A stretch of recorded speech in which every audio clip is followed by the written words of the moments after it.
Good morning.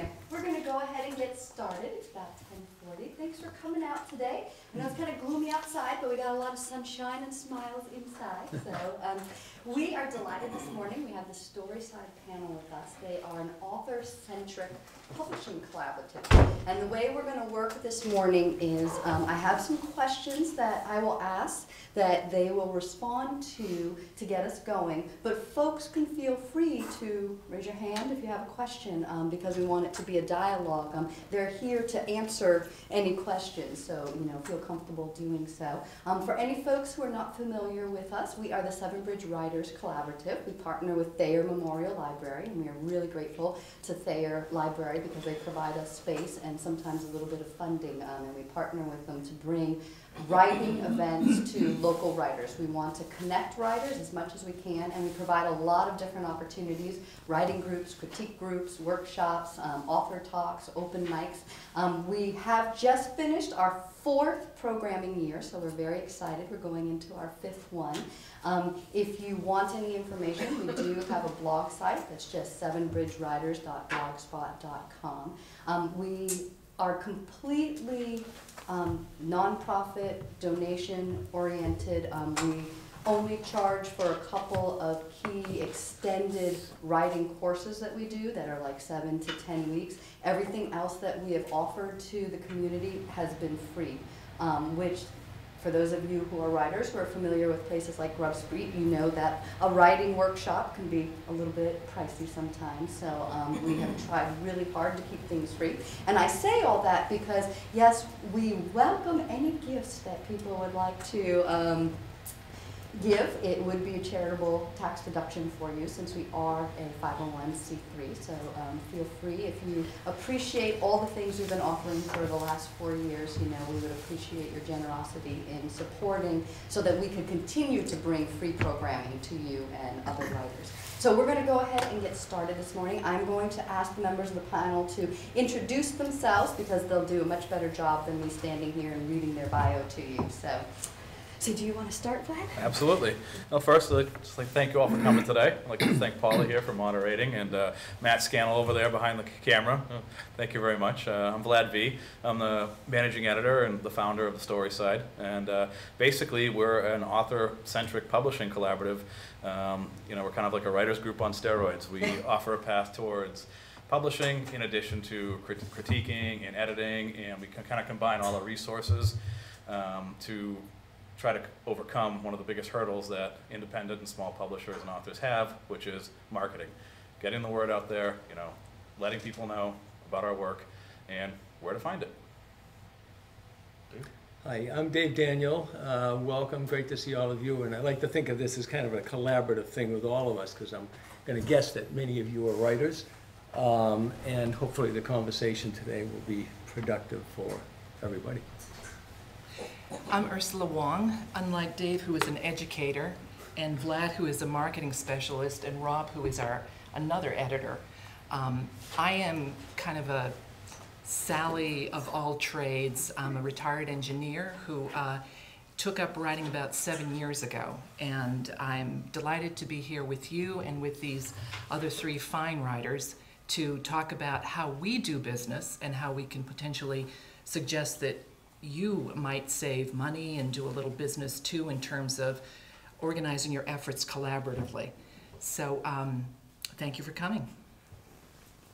And hi, I'm Rob Smales, and I am, as Ursula said, one of the editors for the Storyside. I also work with our 5th member who isn't here today, Stacy Longo.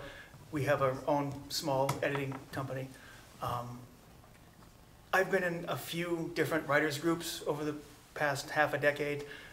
This is the best one that I've been able to find that works for me, and I'd love to answer any questions you guys have on finding one that works for you. Thank you. Well, thank you for coming. So I thought maybe we just start general. What exactly is the Storyside panel all about?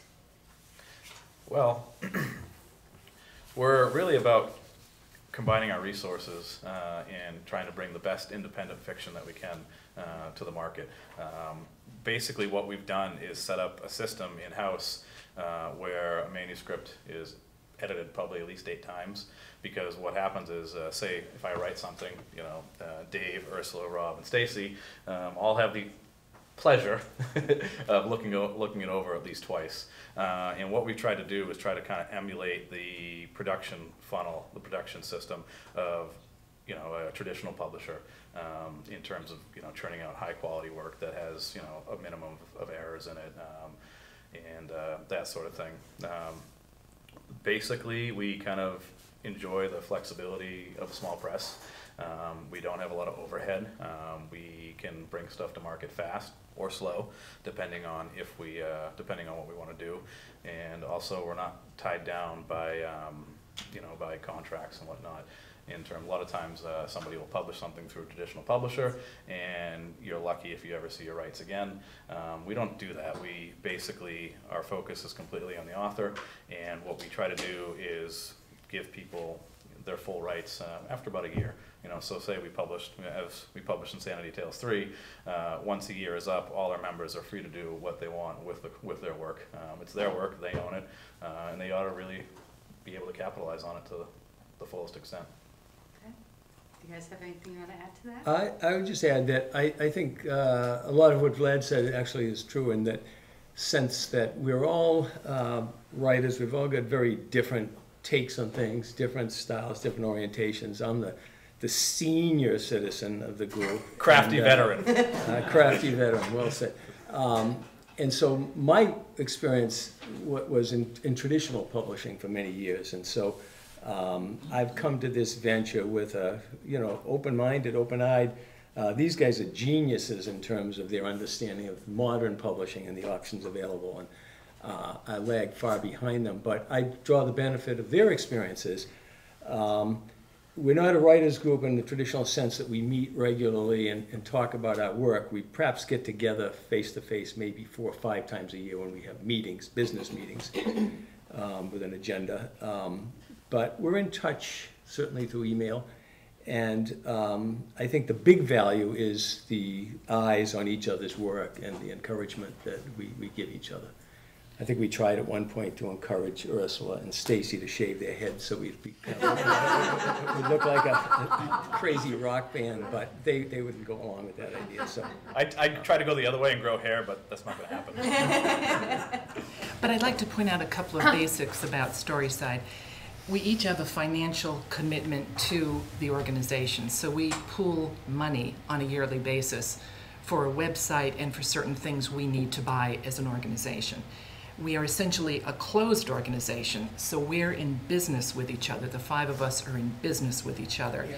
So in that regard, we're business focused. Seven Bridges is business focused, but in a very different sense. Seven Bridges focus, which you're all familiar with. Seven Bridges is very much, as Paula said, about education and services to the community at large. We're a group of writers who are trying to help each other edit, produce, and publish our own work. So we're worried about the business of doing that and the finances and the marketing of doing that. Is there anything you want to add, Rob? Well, I have a question that I'm wondering. So, in terms of your group, what you end up publishing, is it just the works of the 5 of you all, or are there other folks who contribute to, like, the Insanity Tales or, you know, other works? Are there other authors who are part of it? Currently, it's just the 5 of us, and the reason being is, frankly, it's the workload. It takes, as you all know, it takes a lot of time to write, edit, and publish a quality work, and we're all doing our own stuff outside of the group. You know, we go to our own events, we write our own stories, we, you know, publish in traditional and independent venues, and we found that about 5 people is really all we can handle at this point, because it does take a lot of work to get a manuscript up to publishable standards.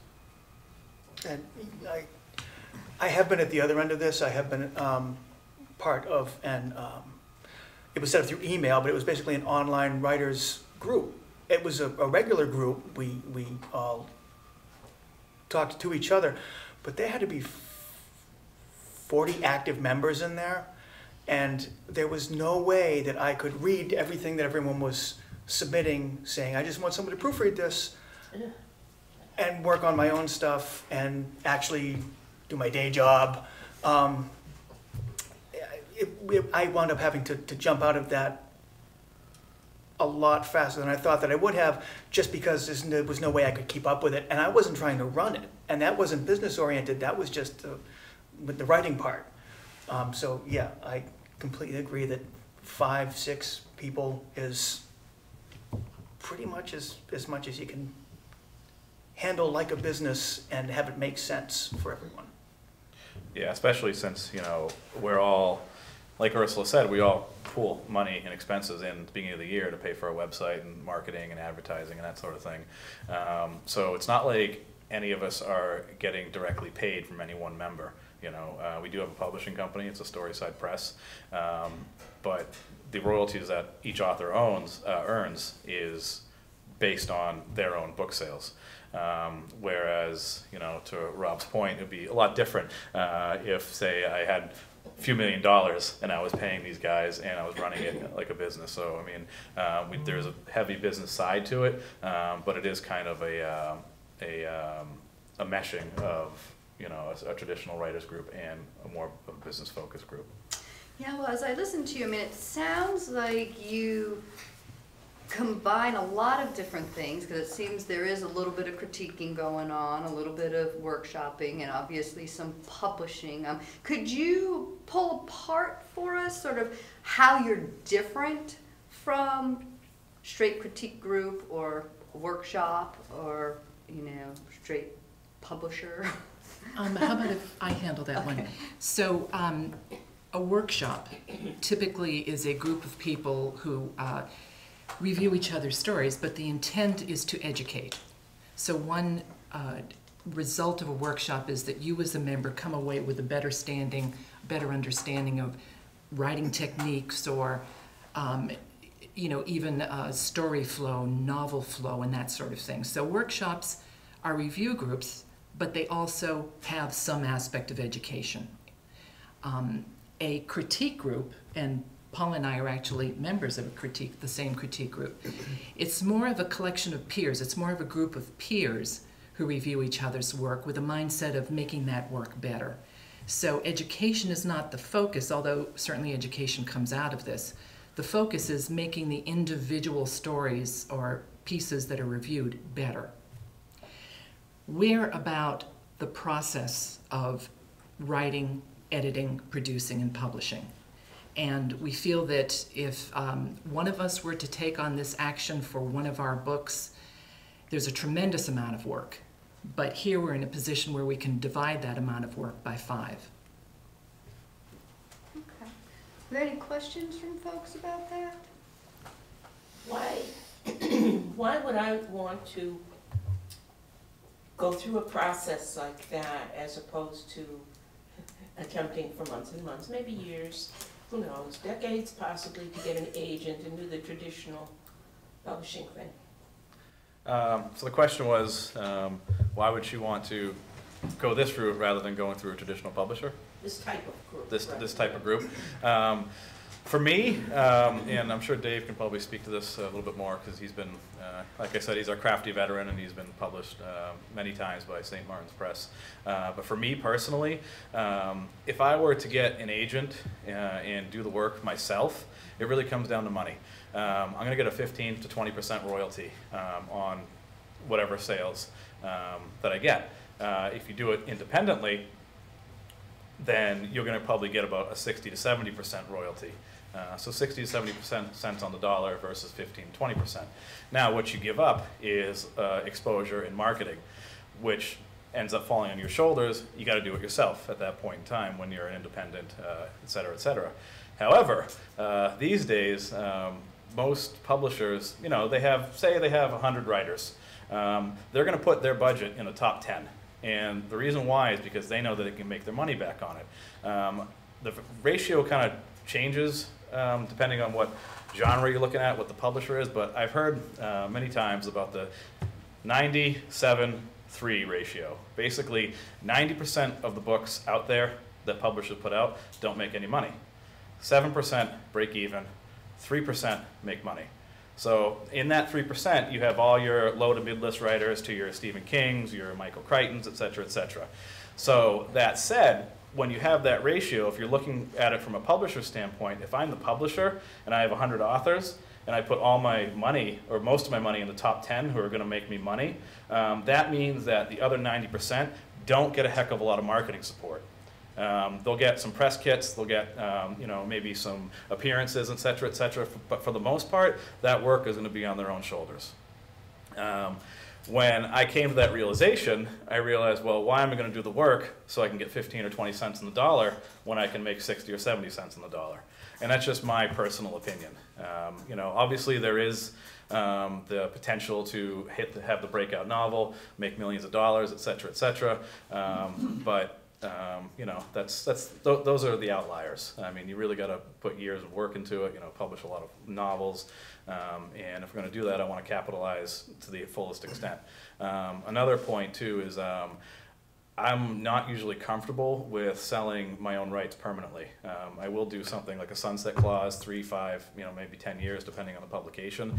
But at the end of the day, that's my work, and I want to get that back. And I don't want it to be published once and then kind of, never see it again once the book kind of drops off the public mind.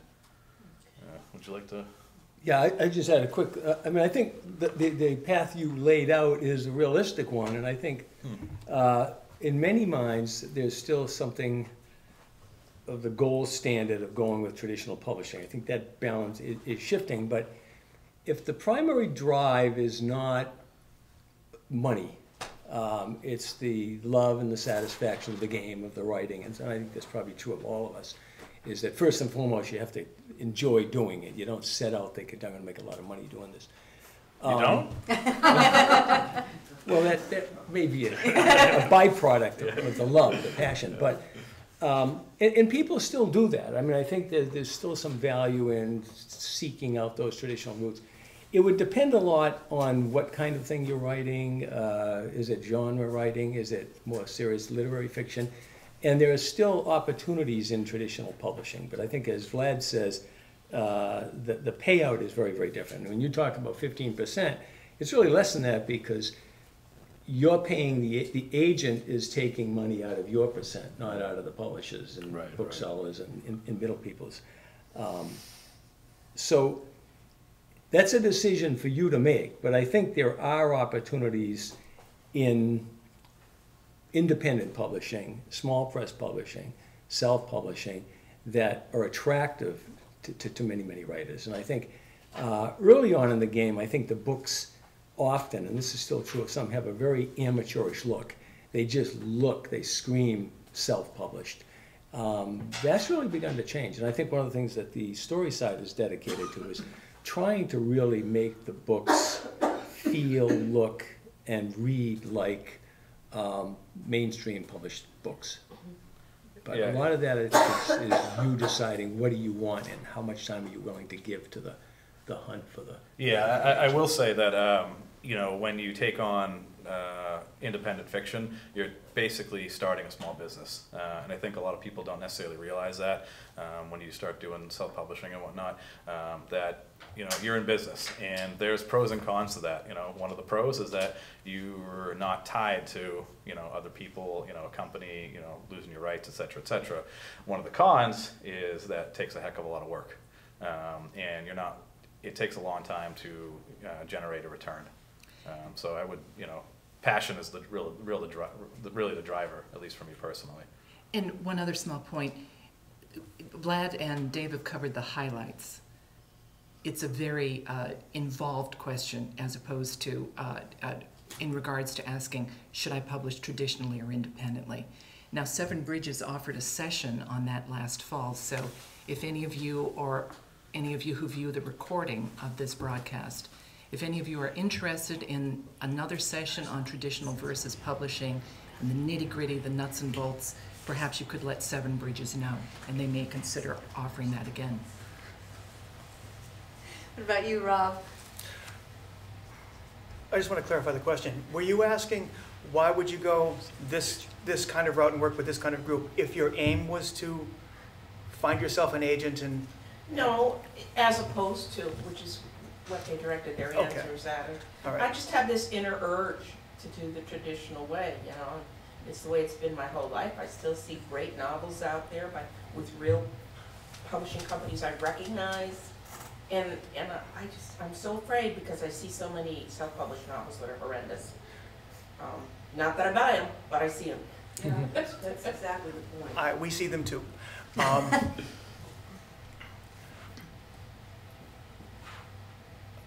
There's a certain, okay, if you're aiming to get an agent and to be traditionally I'm published, in this to get my story out. okay.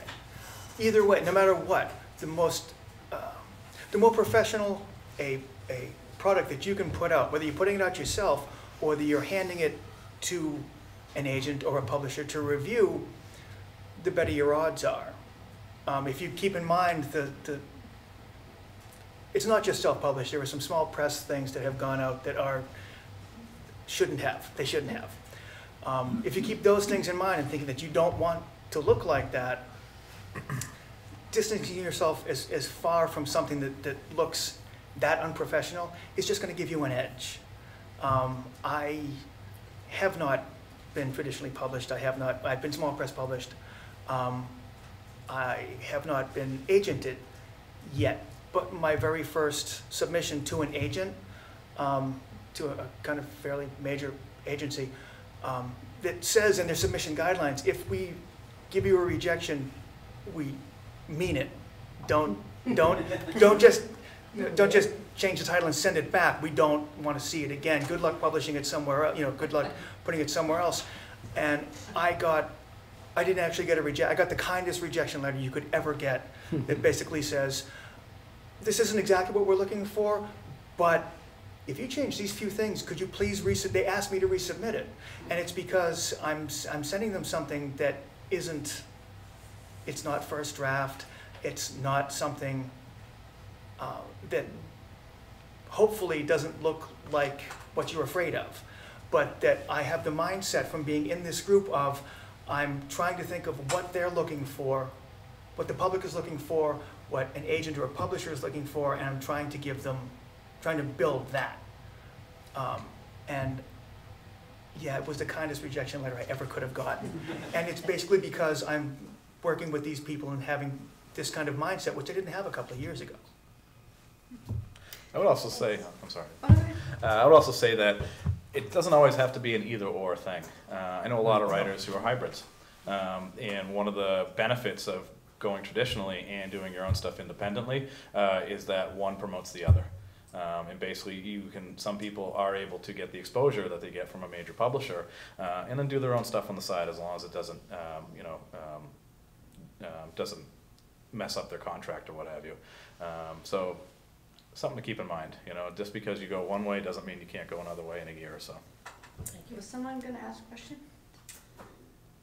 Following up to what you were saying, sir, what are your distribution channels? What are your marketing channels? What is your aftermarket penetration? Give us your secrets. Yeah, that's the secret sauce. I'm not asking the secret sauce. It's a good question. Yeah, no, it is a good question. So the question was, what are our aftermarket channels? What are our distribution channels? And marketing channels. And marketing channels.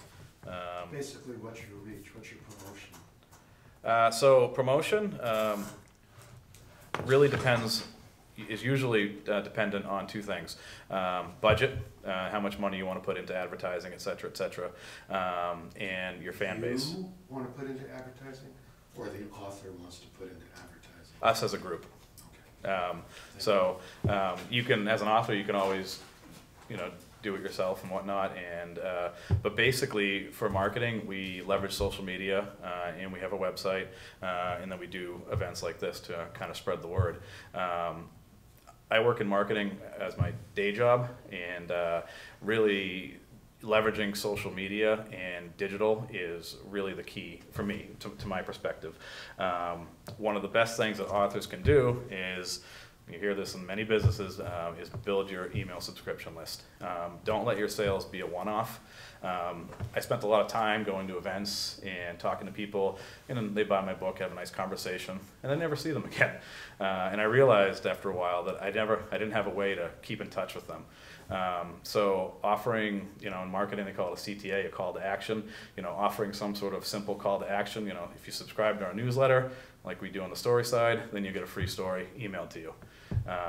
So basically you're incentivizing the reader to sign up for your email list, then they get a little flavor, a little dose of what you're all about.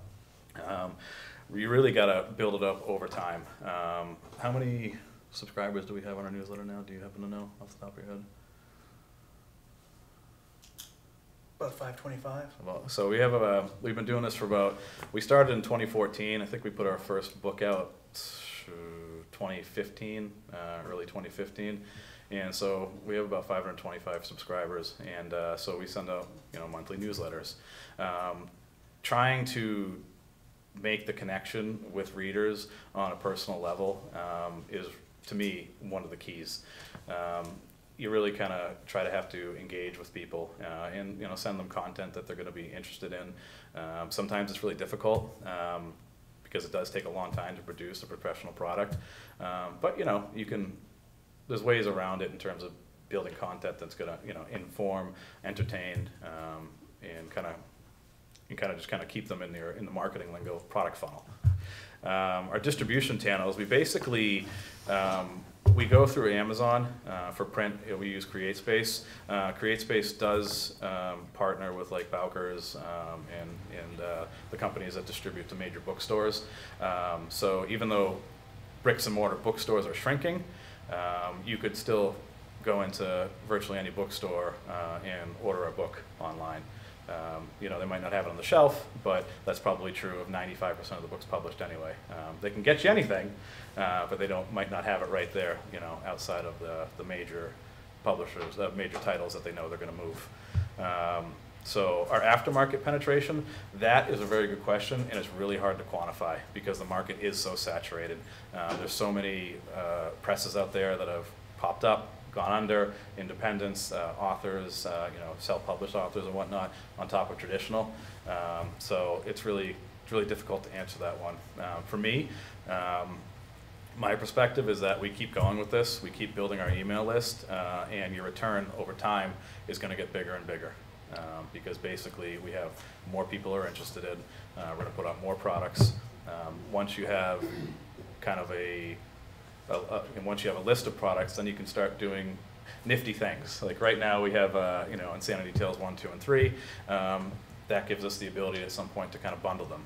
Maybe we take Insanity Tales 1 and 2 and do a 6-month offer, get both books, 2 great titles, 1 low price, that type of thing. Once the list gets longer, then you can kind of really start to marketing a lot more effectively. Let me make one more point. So Vlad and Rob have spoken about email.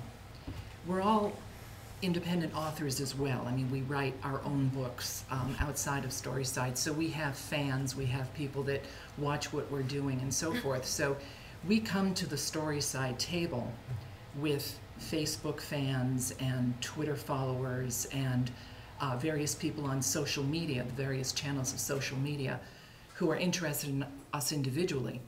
So when we collaborate on a book such as Insanity Tales 3, all 5 of us are able to tap our private social media channels to reach a broader audience so that we can say, Rob Smales has contributed to an anthology, so all of Rob's fans know about that, as well as all of the Storyside fans, as well as all of Ursula's fans and Dave's and Vlad's, because we all advertise the books collectively through our private channels, as well as the public channels we have through Storyside.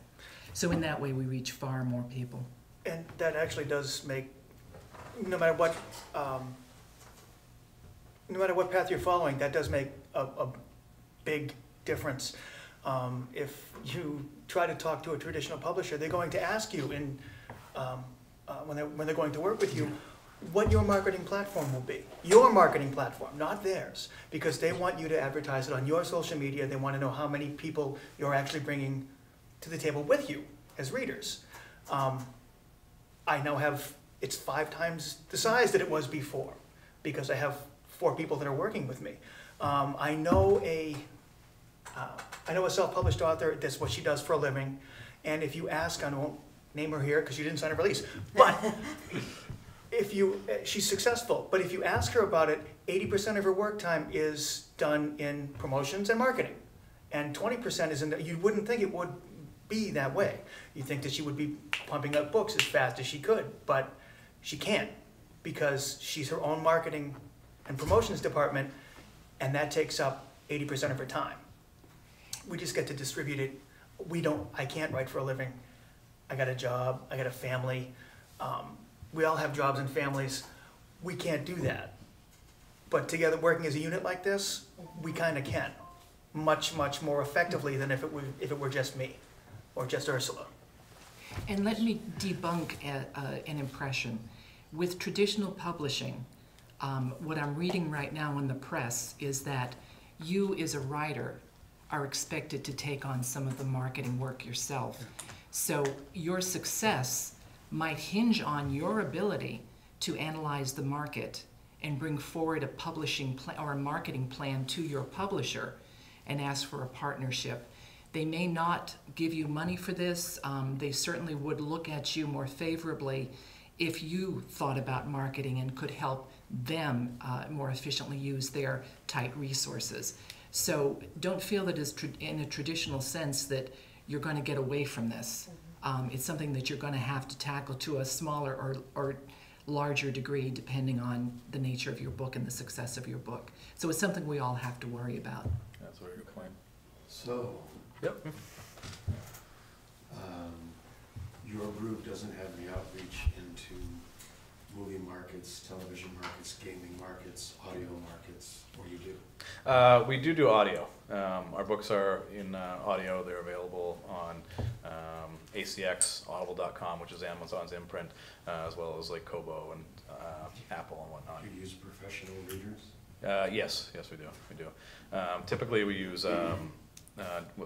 ACX offers a royalty split because narration can get really hugely expensive very, very quickly. So there are a lot of good narrators out there that will do a royalty split with you, and basically you split it 50-50. So our narrator for Insanity Tales 3, for instance, he'll get 50% of the profit. The rest of us split the other 50%. So that's the downside. The upside is that it gives us a lot more exposure. People are more likely to review it favorably.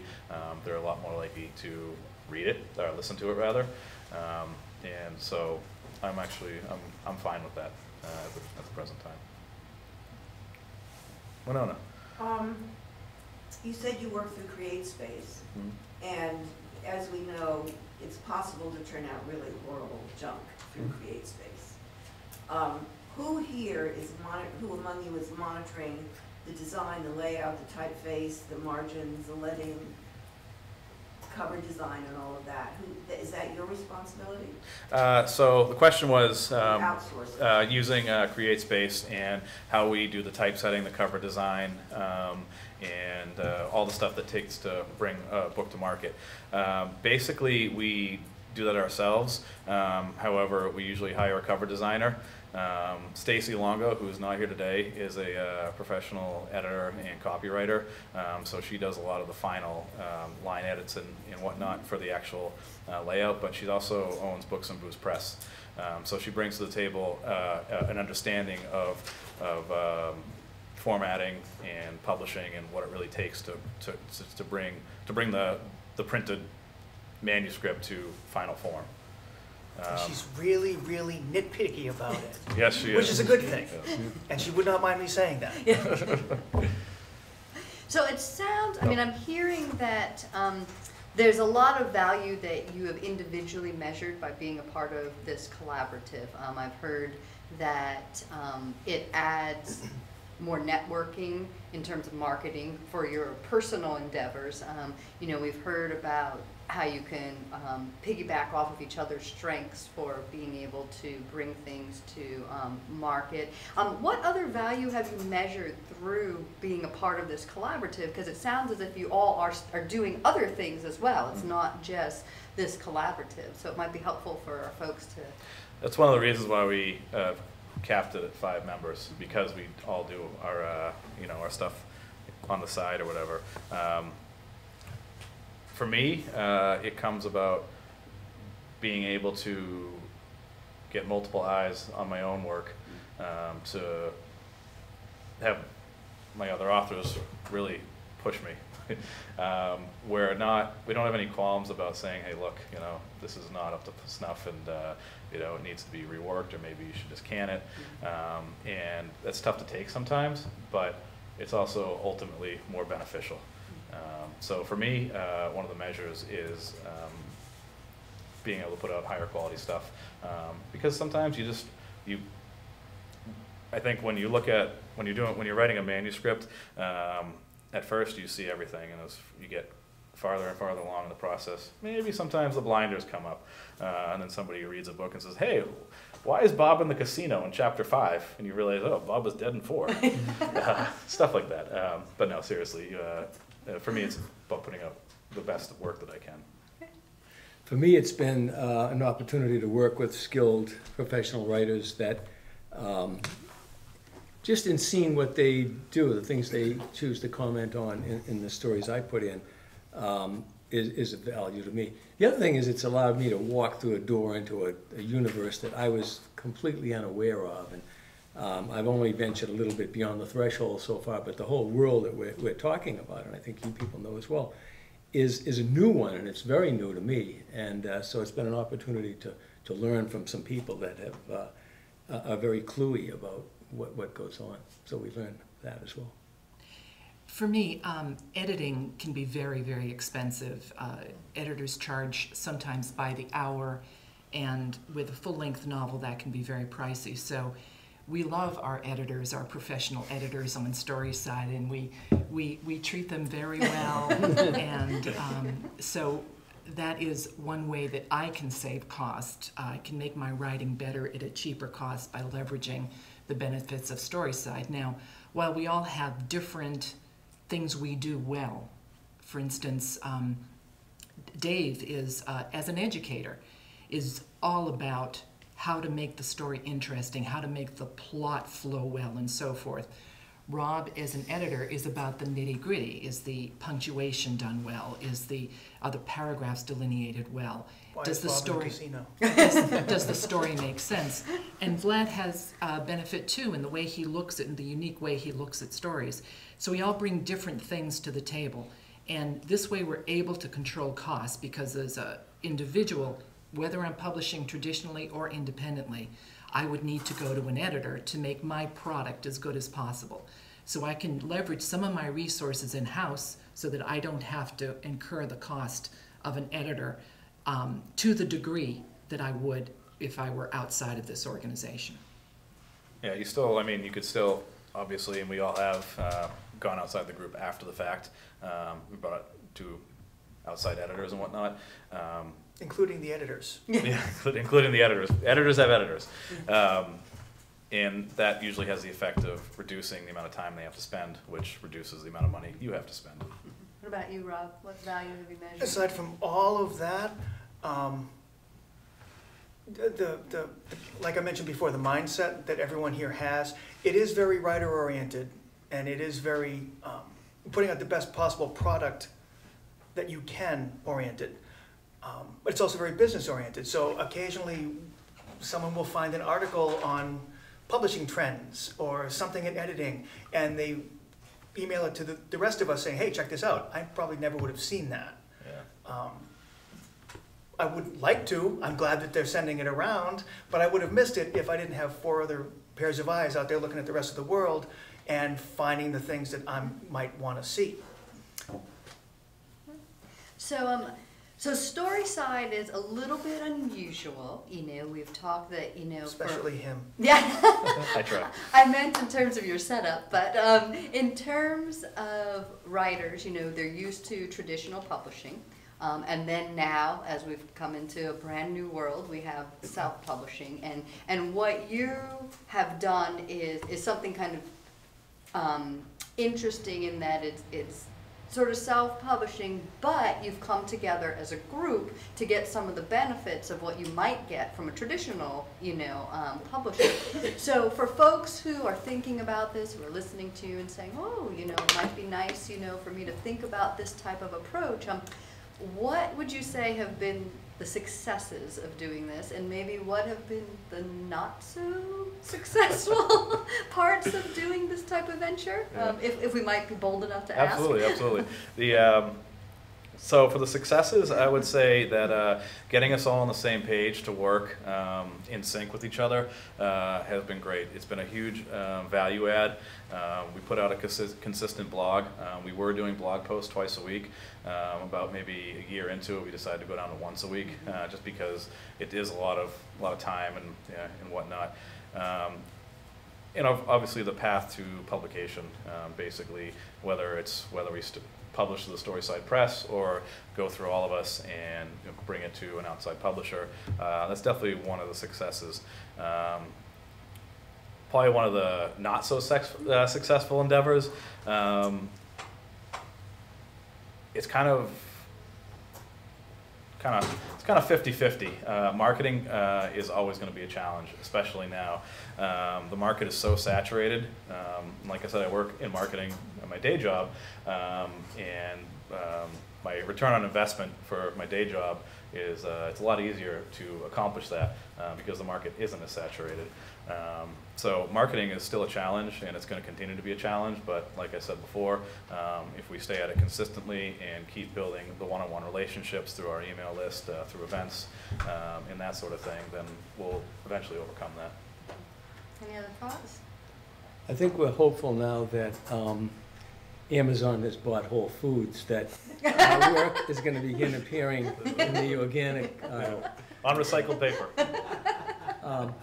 But I think the product, so far the publishing arm, the Storyside Press publishing arm, has been small. I think Ursula had a book out earlier this year. It's just an online book, ebook, The Baby Who Fell from the Sky, which is a beautiful little fable, a sort of Peruvian folktale.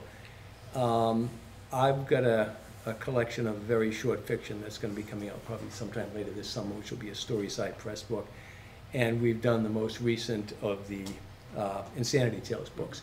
But I think going forward, that's something we're going to be, I think, continuing to push, is using our own press to publish some of our work. So that's exciting. Okay.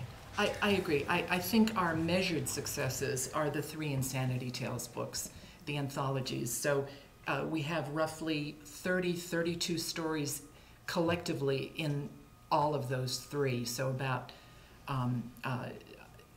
so that's our success. And in terms of measuring that success, we keep an eye on Amazon statistics and so forth. So while we're not particularly fanatic about tracking that precisely over time, we have a sense of how those books are doing, and I think those are our successes at this point.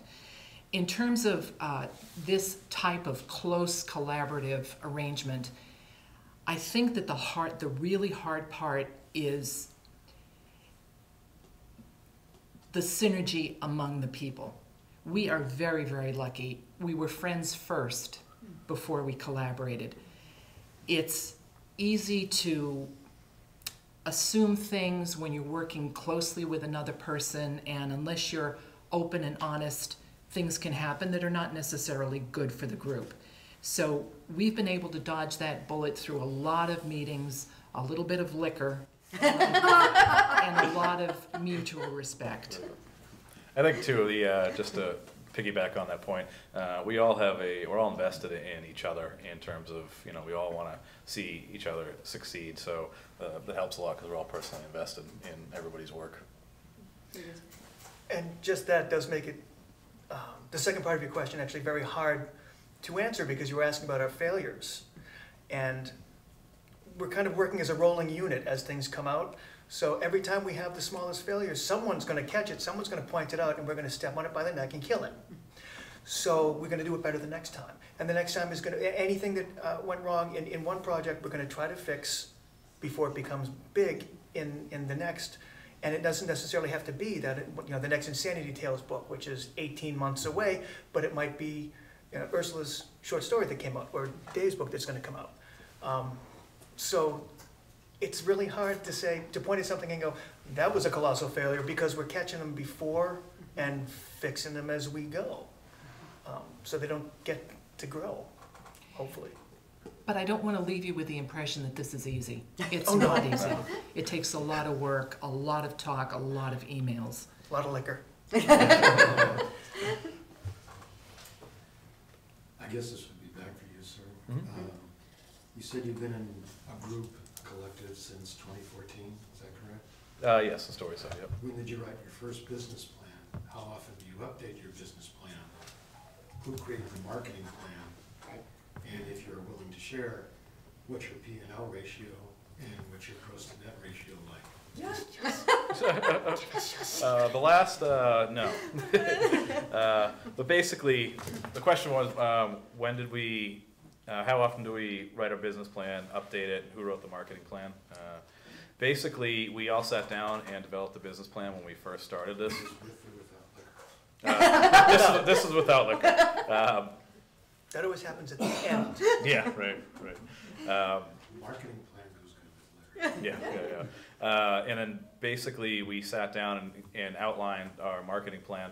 The marketing plan tends to change pretty consistently. We do have our goals.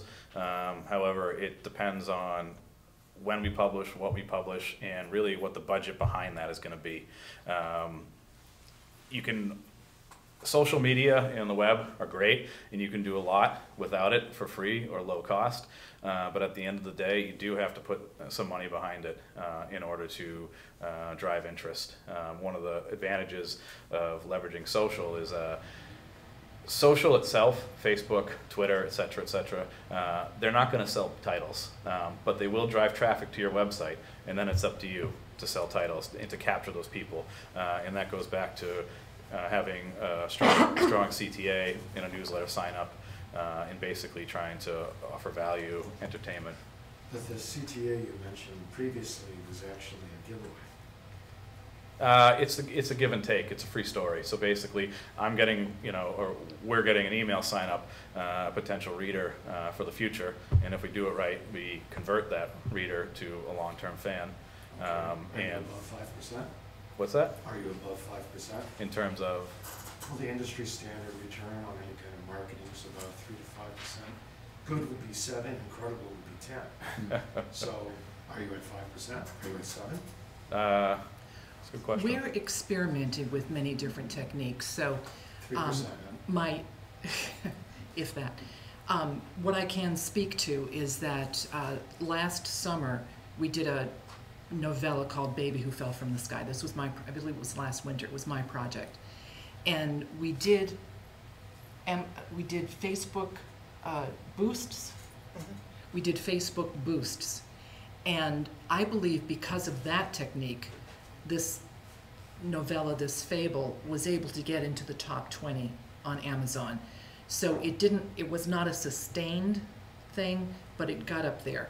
So with Insanity 3, I believe Vlad is corralling us to Facebook advertising, and when we have that out and done for a period of time, we'll judge that. So it's a question of going forward and finding out what works for us and what's different in the market, what different tools are out there. Stacy, the person on our team who runs her own publishing company, has been doing work with Amazon advertising, and she has, some statistics about that as well. So it's a hard question to answer.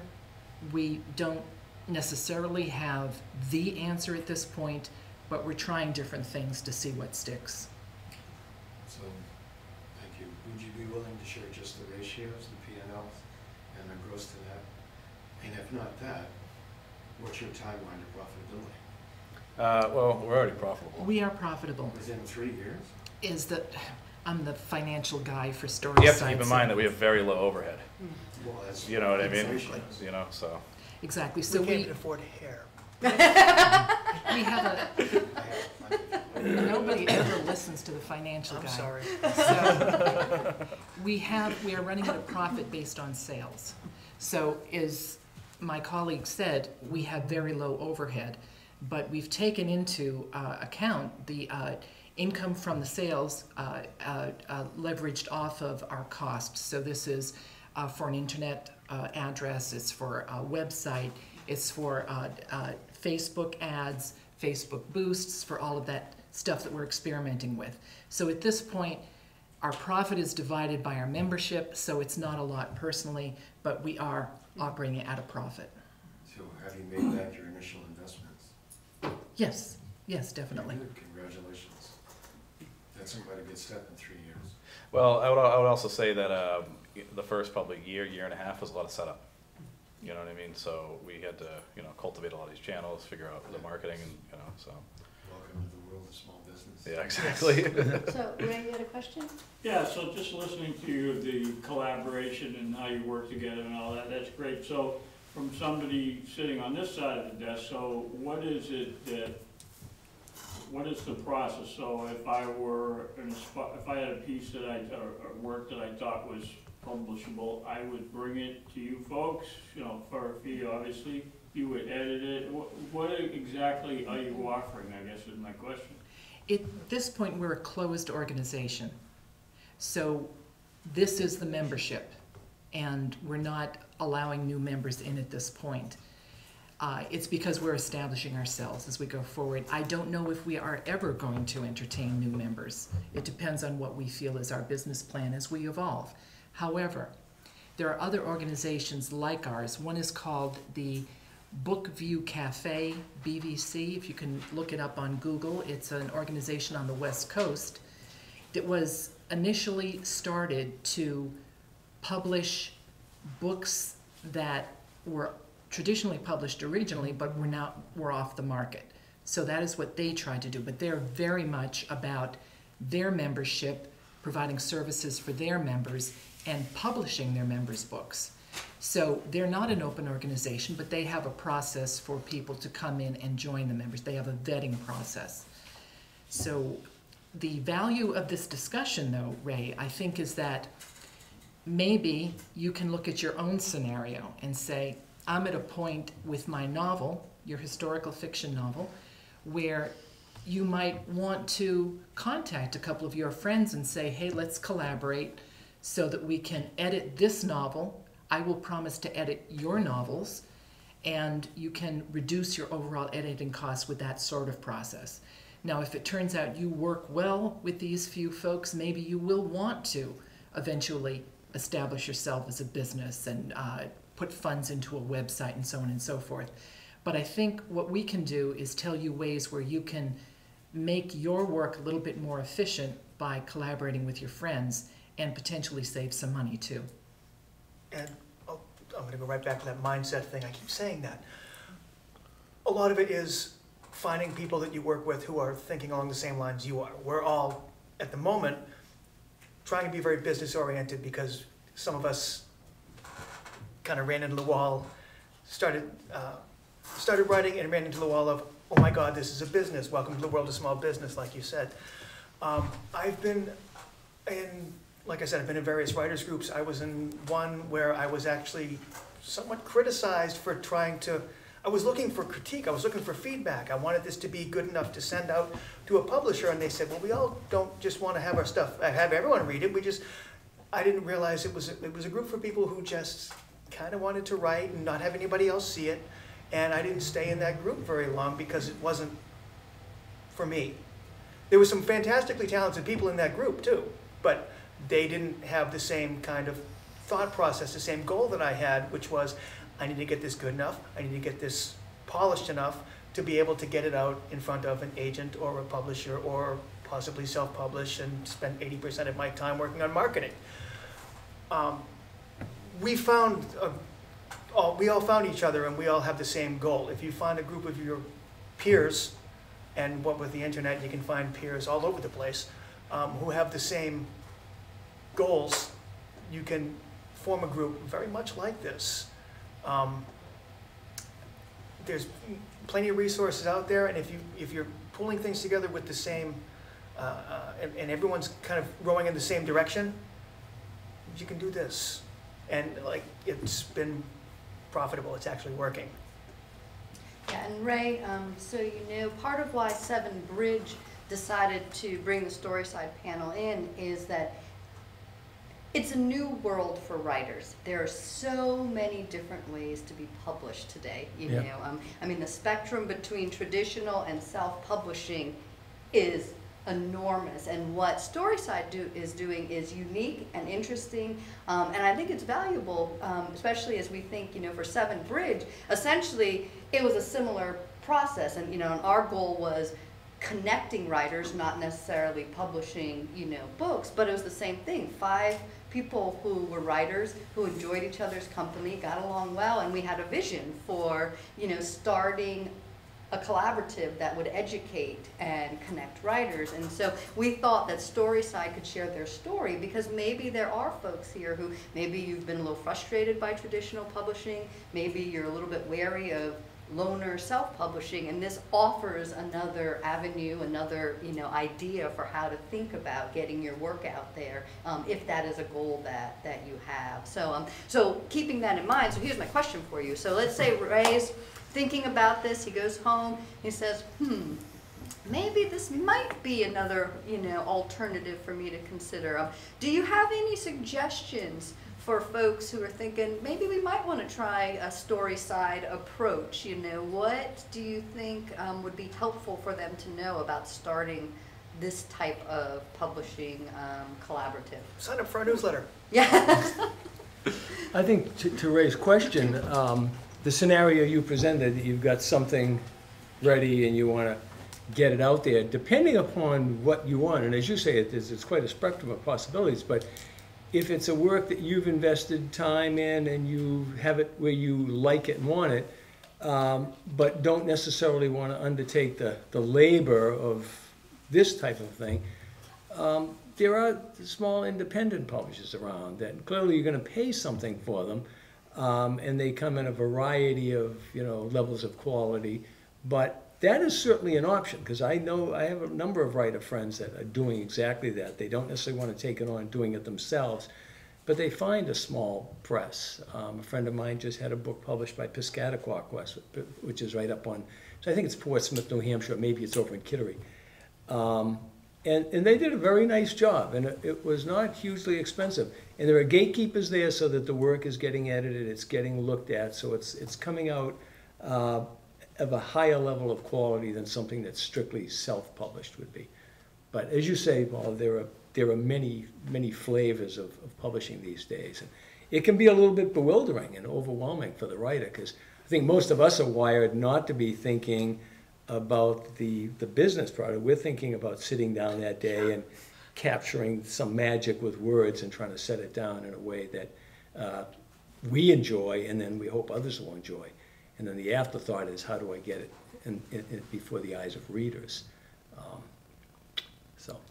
But another thing, knowing many of you are working on novels, many of you in the audience are working on novels, another thing to think about is maybe there's someone you know who knows how to format a book for Kindle or for print.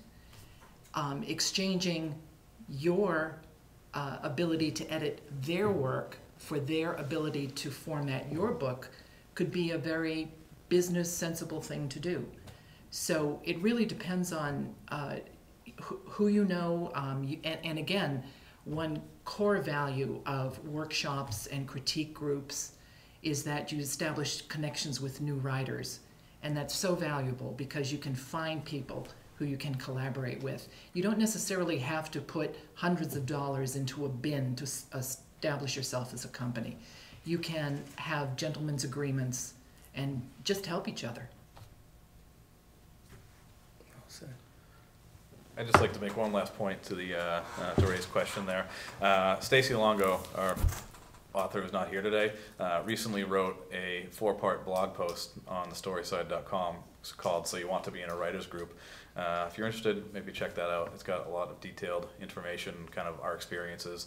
She talked to all of us and kind of took all our collective experiences and put it into one piece. So that might be a valuable read for you. Winona? You mentioned that you have someone, you find someone to do the cover design often. How do you go about doing that? Is it one person who does it, or do you say, well, this topic is this, and this person has very good design experience and success with this kind of a book, and this one has another? And then the second part of the question is, are there other parts of this process that you also outsource that are just beyond the canon or the time of what you have available for that? Here's an interesting little point on that. Stacy, who's not here, and she operates out of Connecticut, she recently had an opportunity where a friend of hers, who is a graphic designer, was teaching a class at a college down in Connecticut, and it became the class project. So 25 students? It was more. All It was took like 30. the name. It was going to be Insanity Tales 4, essentially, right? 3 and 4, yeah. 3 and 4.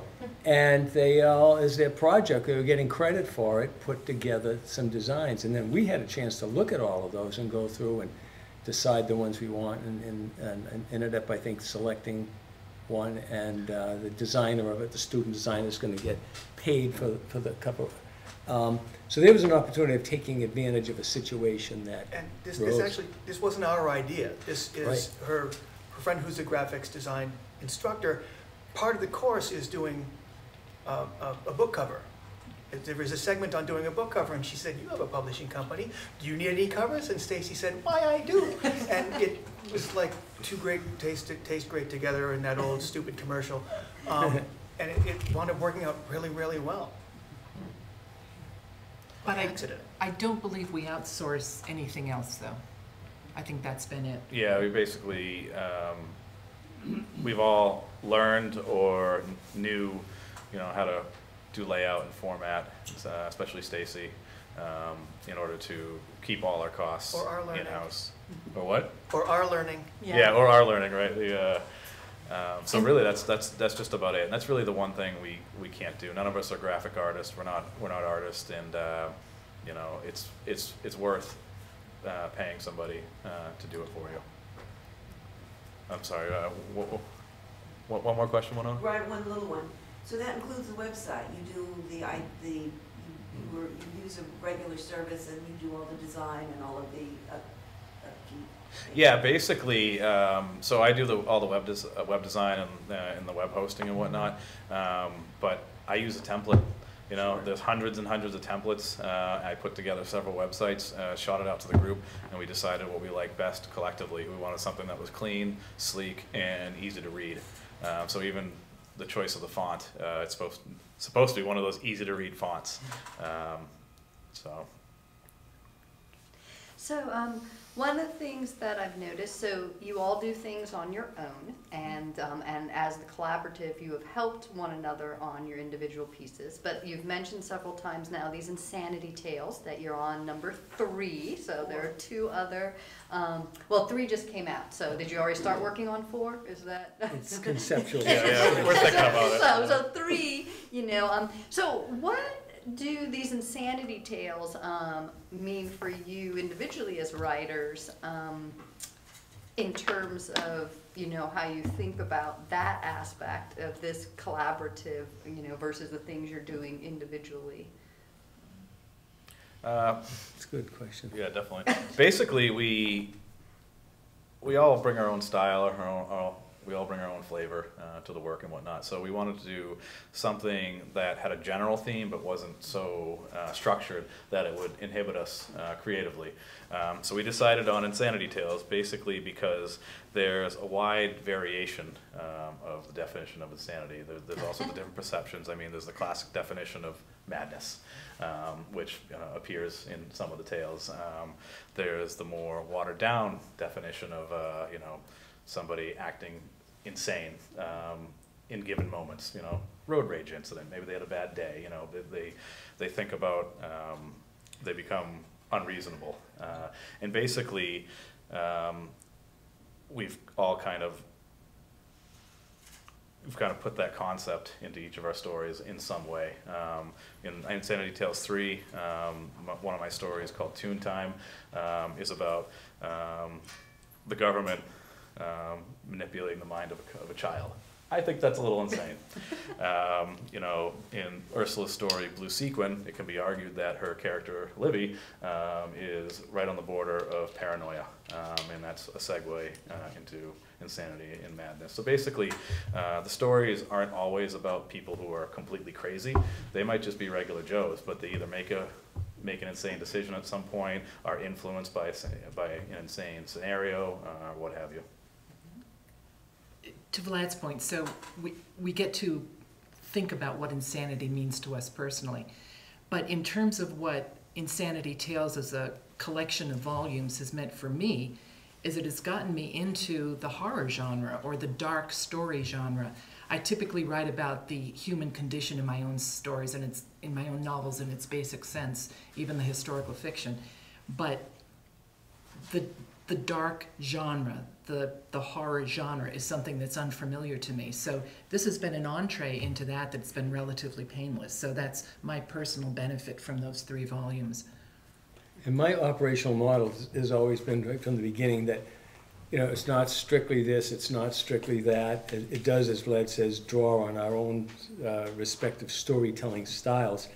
But I've always thought of it as kind of the old Twilight Zone series and the collections that periodically would come out, that there were stories by a variety of writers, some of them even Rod Serling, but others as well. And they weren't horror, they weren't necessarily fantasy, they weren't necessarily science fiction, but there was a melding of possibilities there. So it's kind of a loose organizational envelope that gives all of us opportunity to put our stuff in. And we've had cases where, you know, somebody had submitted a story and the rest of us have not felt maybe that's not quite right for this collection. And I withdrew one of my stories because I decided it didn't quite feel like it was the right fit for this. So it's a kind of flexible take on things, and we try not to make it too specific. Do you have any thoughts, Rob? Look, whatever you're writing, whether it's a dark fiction or romance or whatever, every writer is crazy because I am a cast of thousands. There are hundreds of people in my head and they're all trying to get out. And whether I'm writing something that's funny or writing something that's scary, it's very much like being classic paranoid and having a whole bunch of people talking to me at the same time from somewhere in here. So I just have fun with it. Well, I have to say, for those of you who are new to Seven Bridge, last October we decided to do a panel of horror writers, and I was very surprised at how popular a genre that is, the number of folks who came, because there's a huge range that fit under horror. Even like those, you know, cozy mysteries that you think of with Agatha Christie somehow fit in that spectrum, all the way to some of the crazy Stephen King things. And so it is, you know, a wide market for people to be able to write for. Lots of people say that they don't like horror. I don't get down. But if you mention The Walking Dead, they all know what's going on. And just on Netflix itself, which is becoming the streaming television behemoth, thank you. The amount of things that they have coming out that are horror oriented, that they are putting out. This is a giant company who is just trying to make money and cater to the public, and they're kind of secretly throwing a whole bunch of horror out there that people are saying, no, I don't like that, but iZombie looks really cool. Yeah. Yeah, it's much bigger than people like to say that it is. Yeah. Yeah, I would say that the one thing about the Insanity Tales series is that none of us are really gore writers. You know, there might be some violence or something like that, but you know, that's one of the things we didn't want to put in the series is, you know, gratuitous bloodshed for no apparent reason. So they really tend to be more dark fiction and thriller stories. Unfortunately, the tags on Amazon and whatnot, basically they put you under horror and then that's it. You know, so whereas some of the other ones have subgenres and whatnot, and science fiction in particular has a bunch of subgenres that you can select. So, Which naturally comes to the question, what genres do you guys entertain as your collective? Basically, we horror, science fiction, thriller, fantasy, mystery. You know, Ursula does historical fiction. She's done some fables. There's a lot of different flavors. We don't really, we don't limit it to one genre, because I mean, there's a lot of crossover between a lot of genres. I mean, the stuff that I write personally, you know, one person might call it science fiction, another one might call it horror. You know, it kind of depends on, you know, an individual's perspective. So we don't limit ourselves. We're a pretty wide range. No, In my book that's going to be coming out is, it's a collection of flash fiction, 101 stories, and some of those stray into the literary, so it's not strictly genre. I think there's a lot of flexibility in this. And yeah, we chose the name, the story side specifically. It was a whole big selection process. We chose it because it doesn't necessarily mean one particular genre. It's not about being dark, it's not about being romantic, it's not about women's fiction, it's stories, period. All of them. Did you have a question, Winona? Well, given what Ursula said, how are you distinguishing between, and obviously you are, between horror and psychological thriller? Or is this a made-up distinction without a difference?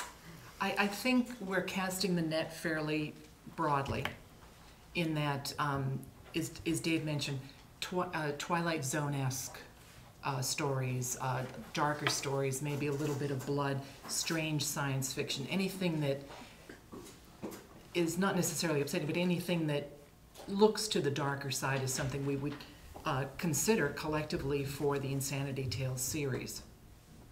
Now, we're all individual writers as well. We all have our own novels, our own book collections, and so forth. And in these areas, we specialize. So Rob is in the horror area. I do women's fiction and historical fiction as an individual writer. Dave is very literary in terms of his products. And Vlad is sci-fi, young adult, and he into the dark side as well with some of his novels. So we have individual interests as individual writers. When we pool and we leverage the story side structure so that we edit each other's work, we market each other's work, and so forth. But when we say that we're going to do a volume together, such as Insanity Tales 3, then we've agreed that that's going to be dark stories. Does that help? Yeah. Question, Marie? So you have 3 volumes. Mm-hmm. What was the date of the first one published, and what total volumes have you sold of all 3? Oh. Do we know? It can be a The guess. date on it, we know. And I think we tried to capitalize on Halloween with the launches of the first 2. And, I don't exactly remember when they came out, but they were sort of, the build-up was toward the Halloween season. Then we decided that was a strict one-a-year cycle that we were unable to really sustain because, again, we were all busy with other projects.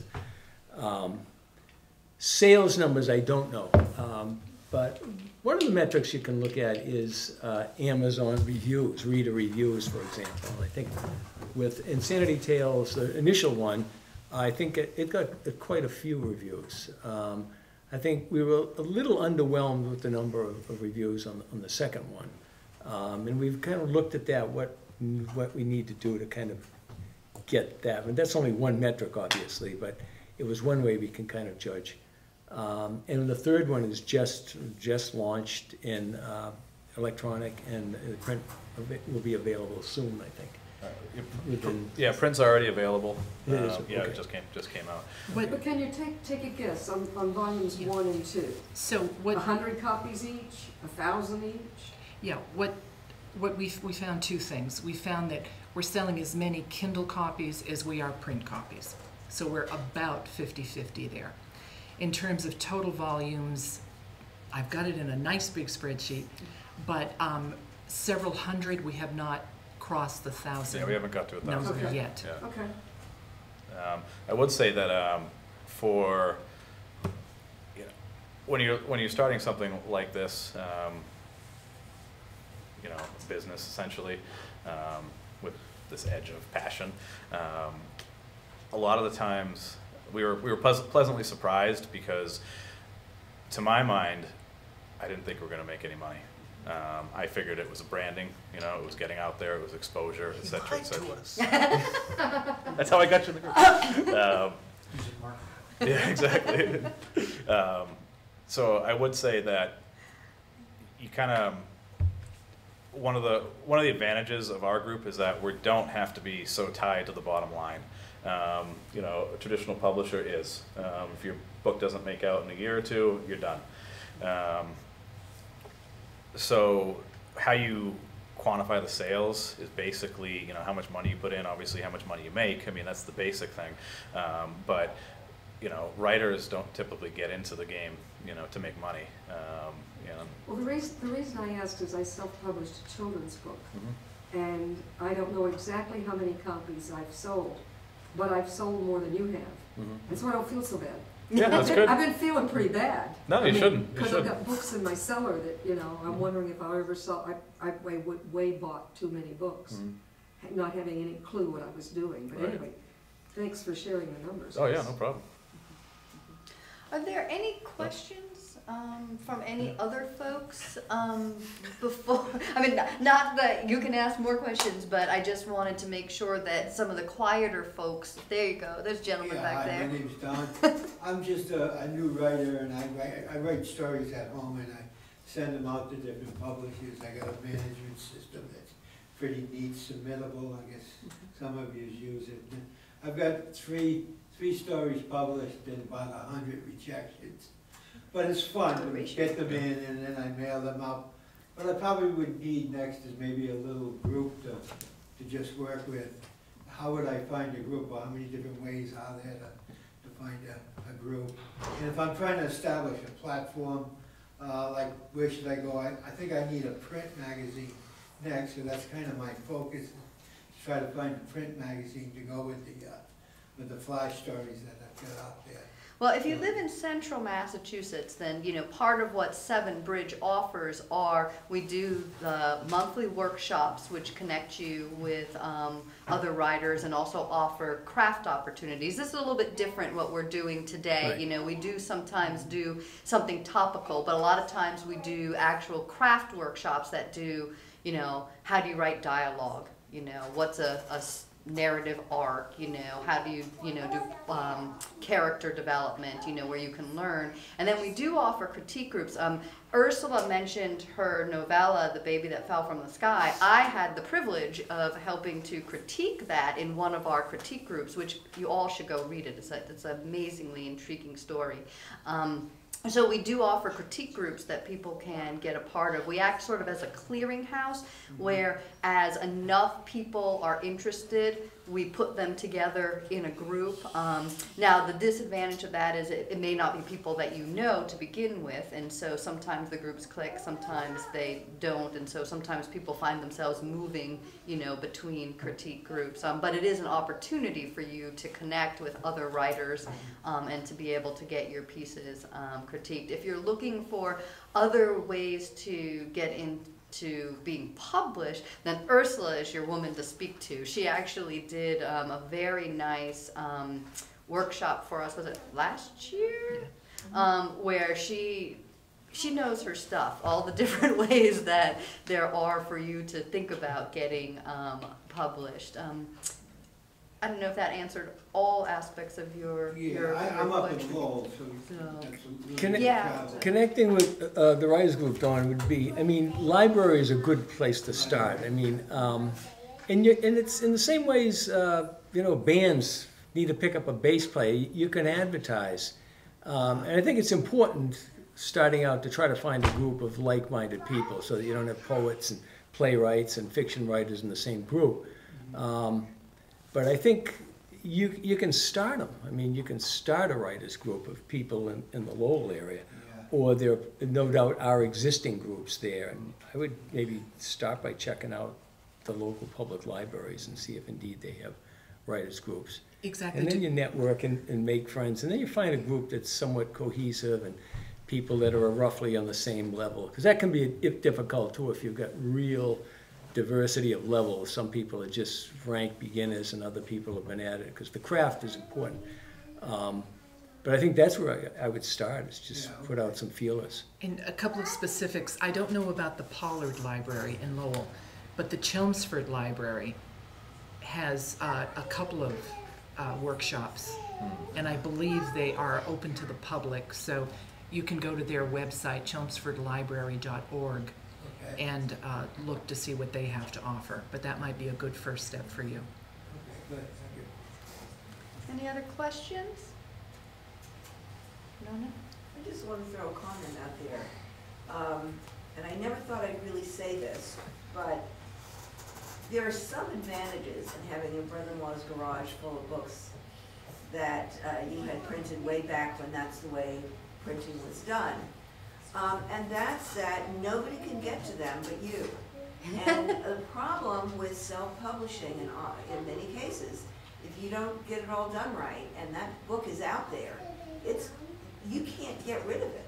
People will go to it, they'll find it, and you can't get rid of it. You can even take it down from Amazon, but for some reason, I think, people will find it, and if it's not good, it's not going to help. You only I'd have one like- chance to make a first impression. Yeah, right, Yeah, exactly, that's right. exactly. 2 points.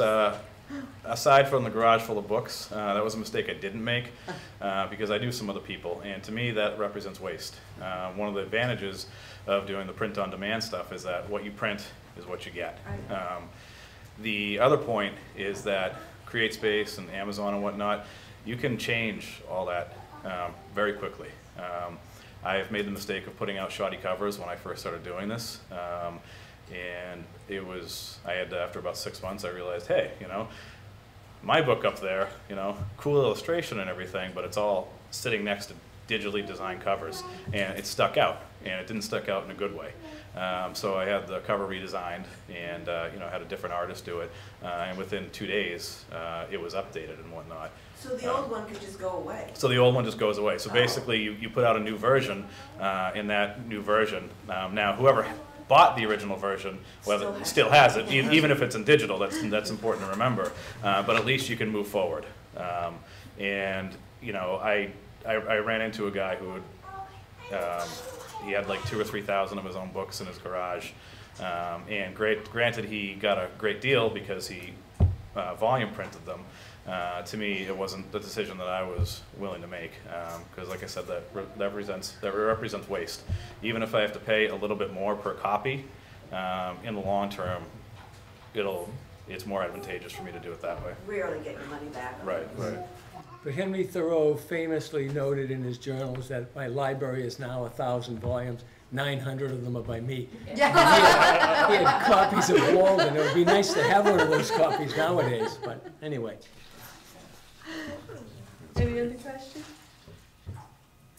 Well, are there any last thoughts that, you know, maybe I didn't ask questions about, or which folks didn't bring up that you thought might be important for us to consider, to think about as we think about this type of collaborative, or, you know, or think about Insanity Tales, or, you know, or any words of wisdom for the writers out there who are thinking that they would someday like to be published? I would just say that it can be bewildering, and I think you've touched on some of that fact. But there are wonderful opportunities for all of us that are writers now that didn't really exist not that many years ago. I mean, I sometimes, you know, rue the days. I wished I lived in the pulp era when there were all these pulp magazines, and working writers had each had a half dozen pseudonyms. They were writing so many stories and being paid by the word. Those days are gone. But now there are really a lot of opportunities for writers, whether we're writing short stuff, long stuff, genre stuff, literary stuff, whatever it might be. So it is a wonderful new universe. It can be intimidating navigating our way in it, but again, I get back to the idea of the passion. If you've got the passion that you want to tell stories, you will find the avenues that lead you to where you want to get with you. I would say that our website, thestoryside.com, is we know that probably about half of our readers are actually writers as well. So half our content is geared towards writers. It's got tips, editing tips, publishing tips, marketing tips, that sort of thing. So that might be a good thing to check out. The other half is fiction for people who don't write. And we found that the 50-50 mix is a good way to go for our particular audience. For me, one takeaway for you might be that while the story side is an example of 5 writers who commit money, time, and expertise to a collective, there are other ways that you can do, that you can use yourself to help you control cost and get a better product out. So writers, critique groups or workshops, either through your libraries or through Seven Bridge and organizations like Seven Bridge. The New Hampshire Writers Project is another one for those of you who live in the north. There are organizations like that that you can leverage, where you meet people and they will read your material, they read your pieces, and give you feedback on them. And that can be very valuable. It can get you to a point where you have a better story or a better novel to sell or present to a publisher. Now, as you meet people and as you establish alliances with other people, you can go further. You can find someone who is a formatting expert or a copywriter. You can establish a collaboration with them, and it can be a gentleman's handshake. It can still be of value in that you're leveraging somebody's expertise without paying for it, with the proviso that you provide some value to them in terms of what you do well. Now, we've committed ourselves to a different business model, and we're perhaps a little bit more serious about this because we're further along on the writing path, on the writing trajectory. So this could be an aspiration for some of you who want to do business together. But I think that you can do a lot of things for yourself in smaller steps to make your life a little bit better, your books and stories better, and to save a few dollars while you're doing it. Any thoughts for us, Rod? If you're a new writer and you aren't at this point yet and all of this sounds intimidating, just keep doing what you're doing and keep on writing. Keep on writing, keep on learning, keep on trying to get better at it every day. Because it's something that is so fluid and so flexible, you'll never stop changing. Okay, you'll never stop growing and getting better at it. And then at some point when you are at this stage, you're ready for it. And you can find a bunch of people who have done the same thing you've done and start a collaborative like we have and have it actually start to work for you and be profitable and just keep working. Yeah, there's many steps in the evolution. I mean, God knows I made a ton of mistakes when I first started doing this, whether it was a poorly designed cover or a poor website, or like I said before, not capitalizing on people, readers that I had met who bought my book because I had no way to keep in touch with them. My nugget of advice is to don't let your sales be a one-off. Try to capture their email address and try to keep in touch with them and build your fan base over time. It'll take years, but it's worth it. And speaking of emails, Storyside does have a form that if you'd like to get onto their distribution list, you can sign up. And if you are not on the Seven Bridge distribution list and would like to, we have a sign up as well. Just print clearly so that we all can actually read and decipher the emails. And they do have copies of their Insanity Tales. I have to tell you, when we did the horror panel last year, I am not a horror reader. I'm definitely more the Agatha Christie cozy reader, but you know, I felt that I should be nice since everyone came, and I bought Insanity Tales 1, and I was pleasantly surprised, you know, because the stories are intriguing. You know, they make you think in a different way, and then the writing is well done. So as someone who doesn't like the genre, I did enjoy the book. So please, you know, take some time, look at the books, finish the refreshments, and sign up if you'd like to be on any of the distribution lists. And they'll be here if you have any private questions that you didn't want to ask in front of the video camera. And thank you, Matt, for videotaping. We really appreciate it. Thanks. Thank you, guys.